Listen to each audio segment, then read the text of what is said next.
Everyone, तो कैसे हैं आप सभी का स्वागत है आपके अपने इस यूट्यूब चैनल पर। अगर आप चैनल पर नए हैं तो प्लीज़ चैनल को सब्सक्राइब ज़रूर करें, hit the bell icon and all the click. आज हम जिस वीडियो पर रिएक्शन देने वाले उस वीडियो का टाइटल है how to remove bad karma. तो देखते हैं कि हम अपने बुरे कर्मों को किस तरीके से अपनी लाइफ से डिलीट कर सकते हैं। तो लेट्स स्टार्ट द वीडियो। का ऐसा खेल मैं आज आपको दिखाने वाला हूं जिसको देखने के बाद, जिसको समझने के बाद आपके कर्म और आपकी डेस्टिनी आप खुद संभाल पाएंगे। भगवान श्री राम से लेकर हनुमान जी, कृष्ण भगवान, अर्जुन, महाभारत, रामायण और पूरे सनातन धर्म में सभी ने ये एक ट्रूथ है जो समझा और तभी जाकर वो राम, कृष्ण, अर्जुन बने। अगर आज आप ये समझ गए तो आपके कर्म और आपकी डेस्टिनी को आप खुद डिसाइड कर पाएंगे। अब यहाँ मेरे हाथ में धनुष है, मेरे पीछे तर्कस है जिसमें तीर रखे जाते हैं और मेरे सामने मेरा लक्ष्य है। इस लक्ष्य में बस केवल ओम ही मेरा लक्ष्य है, उसके आसपास नेगेटिव चीजें हैं। भगवान श्री राम का जो तर्कस था वो कभी खाली नहीं होता था, उसमें तीर आते ही रहते थे अनलिमिटेड। अब ये चीज क्या दिखा रही है यहाँ पर मैं आपको बताता हूँ। कर्म के पर्सपेक्टिव से मेरे पीछे जो तर्कस है और उसके अंदर जो तीर है, अनलिमिटेड तीर है, कभी खत्म नहीं होता है। ये है मेरे संचित कर्म, यानी कि ऐसे कर्म जो आप अपने पिछले जन्मों से इकट्ठा करते आए।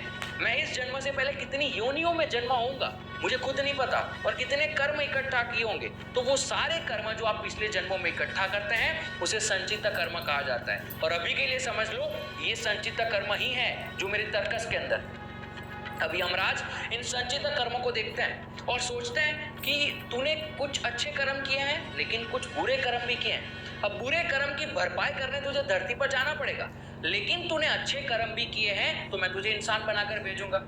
तो संचित कर्म में से कुछ कर्म आपको इस लाइफ में भरपाई करने के लिए यमराज देते हैं, और जो कर्म आपको इस लाइफ में भरपाई करने के लिए यमराज देते हैं उन्हें प्रारब्ध कर्म कहा जाता है।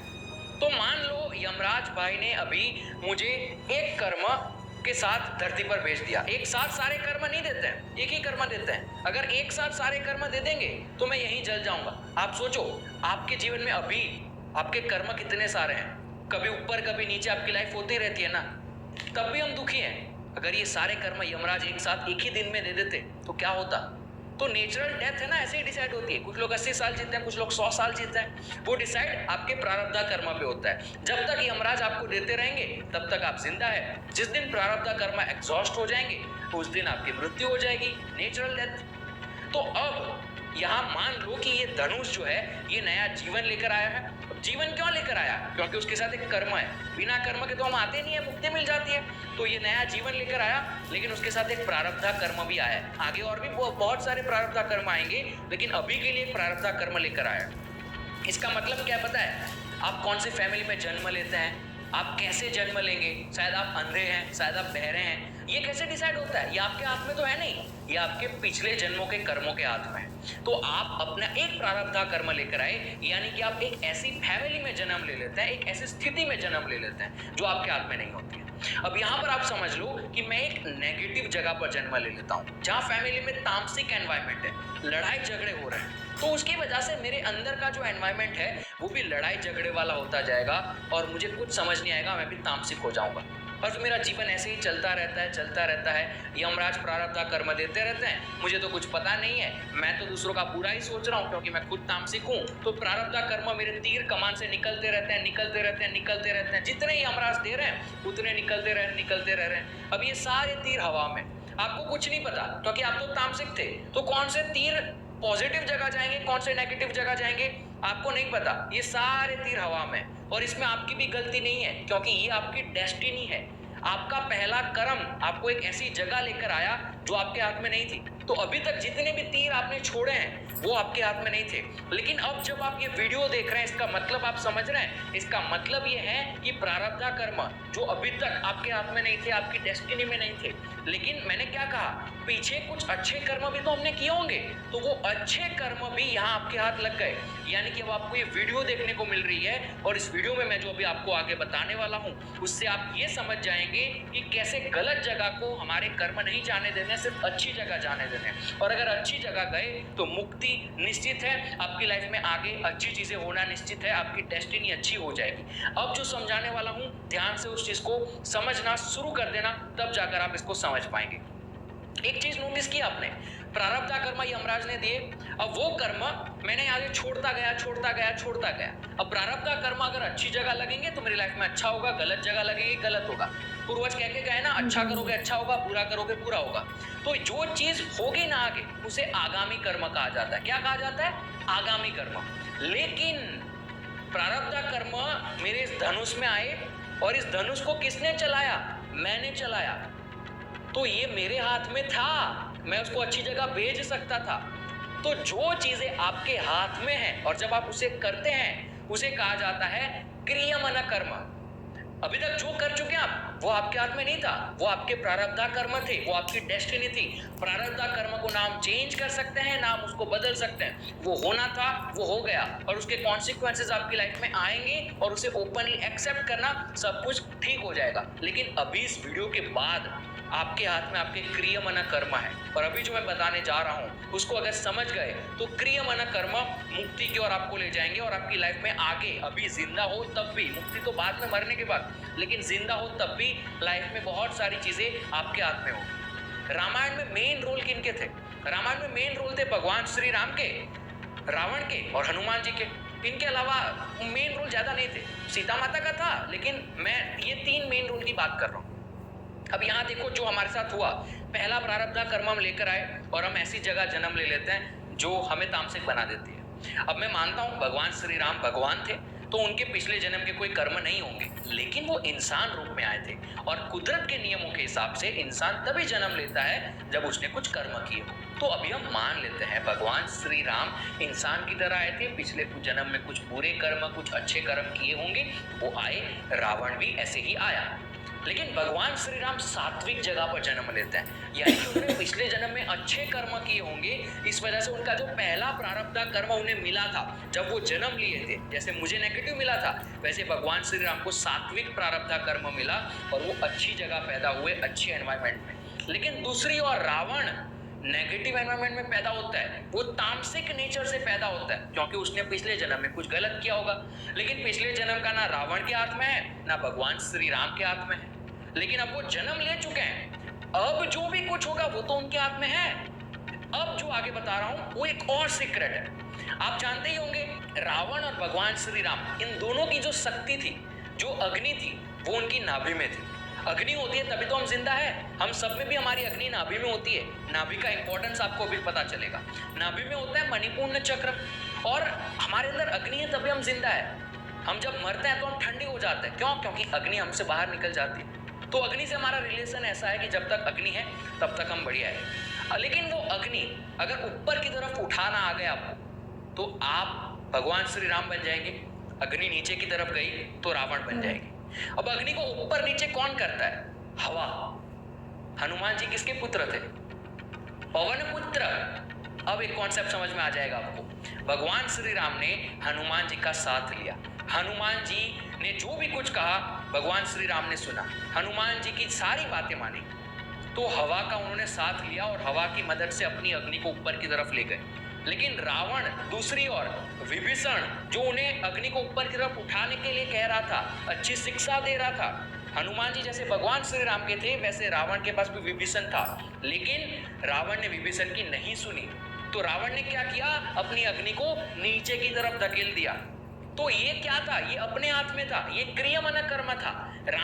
भगवान श्री राम ने क्रियमन कर्म किया, लेकिन रावण ने क्रियमन कर्म में नीचे धकेल दिया।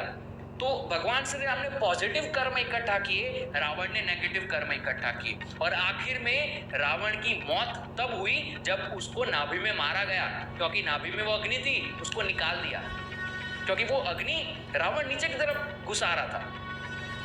राम जो वर्ड है ना, मणिपूर्ण चक्र, जिस नाभि की मैं बात कर रहा हूं, उस नाभि का मणिपूर्ण चक्र का बीज मंत्र भी रम होता है, RAM, और वो थे भगवान श्री राम।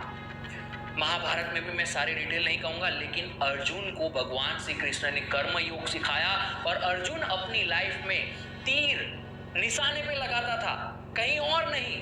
तो यही तो हमें करना है, हमारा तीर हमें निशाने पे लगाना है। लेकिन कैसे लगाएंगे? रामायण की मैंने बात कर ली, महाभारत की कर ली, लेकिन ये सब करना कैसे है अभी मैं समझाता हूं। देखो, आपकी लाइफ में आप जितनी भी चीजें कर रहे हो वो आपके कंक्लूजन्स के हिसाब से कर रहे हो। आपके कंक्लूजन्स कैसे? एक एग्जांपल देता हूं। आपके सामने आलू रखा है, आपके सामने करेला रखा है। आपको करेला पसंद नहीं है, इस वजह से आप आलू खाते हो, लेकिन आपका मन क्या कहता है? करेला, इसको कौन खाएगा, ये कोई खाता भी है भला, मैं तो आलू खाऊंगा। लेकिन आपकी बुद्धि को ये पता है कि करेला हेल्दी है, लेकिन मुझे पसंद नहीं है, तो मैं आलू खाऊंगा। ये फर्क है बुद्धि और मन में। तो मन कंक्लूजन के हिसाब से काम करता है, और वो कंक्लूजन आपको कैसे पता कि सही है या गलत? जो चीज आपको सही लग रही है वो शायद गलत हो सकती है।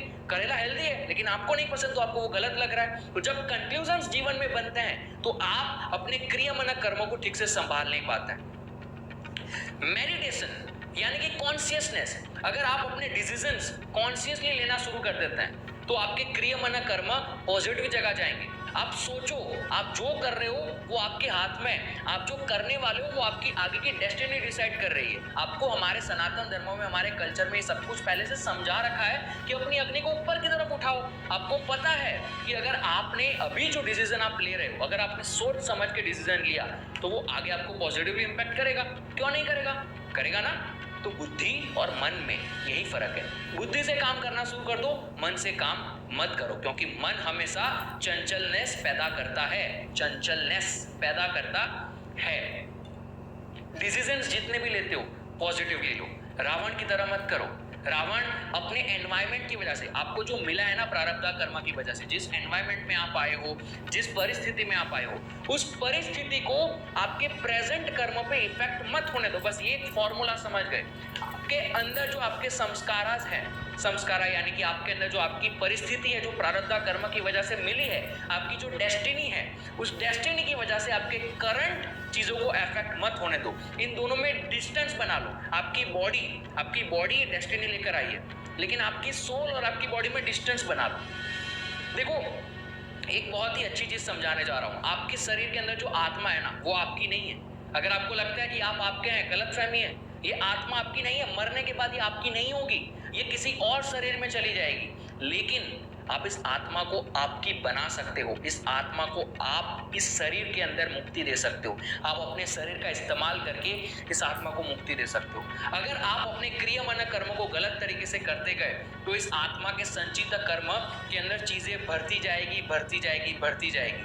लेकिन अगर आप अभी जो हो चुका वो हो चुका, उसका आप कुछ नहीं कर पाएंगे, और शायद आगे चल के भी कुछ ऐसी चीजें होंगी, क्योंकि आपने पास्ट में बहुत कुछ किया है। शायद कुछ तीर गलत जगह लग जाएंगे तो आगे चल के वो चीज आपके साथ गलत होने वाली है। लेकिन उस चीज को अपने प्रेजेंट पे इफेक्ट मत होने दो, चाहे कुछ भी आपके आसपास हो। सिंपल सा ये फॉर्मूला है भाई। देखो, कुछ भी हो रहा है कोई फर्क नहीं पड़ता, लेकिन जो मैं डिसीजन लूंगा वो कॉन्शियसली लूंगा, सोच समझ कर लूंगा। क्योंकि अगर मैंने ये सोच समझ के लिया तो अभी तो ये प्रारब्ध कर्म, मैंने पहले बहुत सारी गलत चीजें की थी, उस वजह से मुझे इफेक्ट कर रहे हैं, होने दो, उसे एग्जॉस्ट हो जाने दो। जिस दिन वो एग्जॉस्ट हो गए उसके बाद आपकी लाइफ आपके हाथ में होगी। वेट करो, और जो भी कुछ कर रहे हो उसको कॉन्शियसली करना शुरू कर दो, and things will start working perfectly. अगर आप ये वीडियो में जो मैंने समझाया वो समझ गए तो आपकी लाइफ आज ही चेंज हो जाएगी। आपके कर्म आपके हाथ में, बस इस चीज को समझ जाओ, क्रियामनक कर्म को समझ जाओ। ये लोग नहीं समझ पाते हैं। लोग जो यमराज प्रारब्ध कर्म देते रहते हैं उसको तीर कमान से छोड़ते रहते हैं, और वो तीर हवा में कहाँ लग जाएंगे किसी को नहीं पता। आपको आपका डेस्टिनेशन पता है, आपको पता है कि मैं किस प्रकार से वहां पहुंच सकता हूँ, और है ना, ये धीरे धीरे होगा। ठीक है, आपकी बुद्धि और मन में डिफरेंस आपको तुरंत समझ में नहीं आएगा। अगर आपको लगता है वीडियो देखने के बाद मैं सब कुछ सही करने लगूंगा, नहीं, आप और भी कुछ गलत करेंगे। लेकिन जितना प्रैक्टिस करोगे उतना आप अपनी बुद्धि से काम ले पाओगे। इसी वजह से हनुमान चालीसा जब शुरू होती है तब क्या कहा जाता है? बुद्धिहीन तनु जानिके सुमिरो पवन कुमार, बल बुद्धि विद्या देहु मोहि हरहु कलेश विकार। सब जगह ये सिखाया जा रहा है। कब समझोगे? इस वीडियो से समझ गए। तो यहाँ पे होते ये वाली वीडियो ख़त्म। तो हमने जिस तरीके से इस वीडियो का टाइटल देखा था कि how to remove your bad karmas, तो हम अपने बुरे कर्मों को किस तरीके से रिमूव कर सकते हैं, या उन्हें किस तरीके से डिलीट कर सकते हैं, या उन्हें किस तरीके से ठीक कर सकते हैं। तो उसके लिए बहुत सा ऐसा नहीं है कि हमें किसी रिचुअल को फॉलो करना पड़ेगा। एक्चुअल में जितनी लंबी ये वीडियो थी उसको हम शॉर्ट में ऐसे बताते हैं, जैसे कि मान लो कि हमें पता है कि अगर हम मान लो कि किसी का बुरा चाहते हैं और अगर हम किसी के लिए बुरा बोलते हैं तो हमें ये पहले से मालूम है कि अगर हम किसी का बुरा करेंगे तो जाहिर सी बात है कि हमारे साथ बुरा होगा। जैसे कि हम सुनते हैं अपने बड़ों से कि अगर आप अच्छा करोगे तो आपके साथ अच्छा होगा, अगर आप बुरा करोगे तो आपके साथ बुरा होगा। जब आपको ये बात मालूम है तो फिर भी हम अपने माइंड और अपने मन के अंदर ना डिफरेंस नहीं कर सकते। जैसे कि वीडियो के अंदर बताया कि जैसे एक साइड पे करेला पड़ा है, एक साइड पे आलू पड़ा है। अब हमें करेला पसंद नहीं है इसलिए हम आलू खा रहे हैं, क्योंकि करेला कड़वा है और हमें पसंद नहीं है। बट हमारे माइंड को ये बात बहुत अच्छे से पता है कि आलू सेहत के लिए अच्छा नहीं होता और करेला सेहत के लिए बहुत अच्छा होता है, लेकिन फिर भी हमारा मन चंचल है और हम अपने मन की बात को ज़्यादा समझते हैं। लेकिन आप खुद सोच कर देखिए कि जब हमें ये बात पहले से पता है कि करेला ज़्यादा हमारी बॉडी के लिए ज़्यादा अच्छा है और आलू अच्छा नहीं है, फिर भी हम अपने मन के हिसाब से गलत डिसीजन ले रहे हैं। तो इसी तरीके से हमारी लाइफ होती है। इस पूरी वीडियो के अंदर जो मेन पॉइंट था वो यही था कि आप जो भी कर्म कर रहे हो, आपको जैसी भी लाइफ मिली, आप जैसी भी फैमिली के अंदर पैदा हुए, आपको जैसे भी पार्टनर्स मिले, आपको जैसे भी पेरेंट्स मिले, आपको जैसे भी फैमिली मिली, आपको जैसे भी भाई बहन मिले हैं, वो आपके कर्मों की वजह से मिले हैं। आप उन सबको डिज़र्व करते हो, चाहे वो अच्छे हैं चाहे वो बुरे हैं। आप उन अपने जो आस पास के लोग हैं या आप खुद जैसे हो वैसे आप खुद डिज़र्व करते हो आपके जो अच्छे या बुरे कर्म हैं। जैसे कि इस वीडियो के अंदर बताया गया कि हम अपने पास्ट बर्थ या पास्ट जन्म से लेकर पास्ट हमारा जन्म होता है, उसके बाद फ्यूचर में हमारा जन्म होगा। तो इस चीज़ को हम साइंटिफिक तरीके से प्रूफ नहीं कर पाते, लेकिन हम ऐसा मानते हैं एज अपने वेदों से, अपने पुराणों से और अपने बड़े बुजुर्गों से हमने ये सुना है कि हमारी जो लाइफ होती है वो एक नहीं होती। जैसे कि मान लो कि एक ब्रिज है और ब्रिज के एक साइड पे एक शरीर है और ब्रिज के दूसरी साइड पे दूसरा शरीर है। हमने अक्सर ऐसा सुना होगा कि एक इंसान 7 जन्म लेता है, तो ज़रूरी नहीं है कि वो एक टाइम पे मर गया और जस्ट बैक टू वर्क उसने दूसरा इंसान के रूप में जन्म ले लिया। वो इस तरीके से है कि एक साइड पे इंसान है, दूसरे साइड पे इंसान है, वो जो बीच का जो ब्रिज है ना उसमें आप कीड़े पतंगे बैक्टीरिया वायरस पता नहीं क्या बनोगे और उसी हिसाब से फिर आपको नया जन्म मिलेगा, इंसानी जीवन मिलेगा। अब इसमें ये बताया गया है कि जब हम कोई भी काम करते हैं तो हमें ज़्यादा अपनी बुद्धि का इस्तेमाल करना चाहिए। हमारा जो इन्वायरमेंट है उसको हमें कोशिश करनी चाहिए कि हमारा जो इन्वायरमेंट है उसको अगर वो नेगेटिव है तो हमें सोचना चाहिए कि क्या ये कर्म हमारे सही जा रहे हैं, क्या ये कर्म हमारे गलत जा रहे हैं। तो बेसिकली ये पूरी वीडियो कर्मा पे थी और कर्मा हमें सिर्फ इतना होता है जैसे कि अभी मैं ये वीडियो बना रही हूँ तो मुझे पता है मेरा जो अभी मन है, मेरा मन है कि अभी टाइम हो गया ज़्यादा, रात हो चुकी, मुझे सो जाना चाहिए, ये है मेरा मन। लेकिन मेरी बुद्धि मुझसे ये कह रही है कि अगर मैं चैनल पे वीडियो डालूंगी तभी चैनल चलेगा। तो हमेशा अपनी बुद्धि की सुनो और हमेशा सही डिसीजन लो, यही चीज़ें ही हमारे कर्मा को ठीक कर सकती हैं। तो अभी हम इस वीडियो को यही करते ख़त्म। नेक्स्ट वीडियो में आपसे फिर से मुलाकात होगी। चैनल पर नए हैं तो प्लीज़ चैनल को लाइक कर दें, सब्सक्राइब करें, hit the bell icon and all the click, ताकि आपको हमारी आने वाली नई वीडियो की अपडेट मिल सके। और हमें दें इजाज़त, बाय।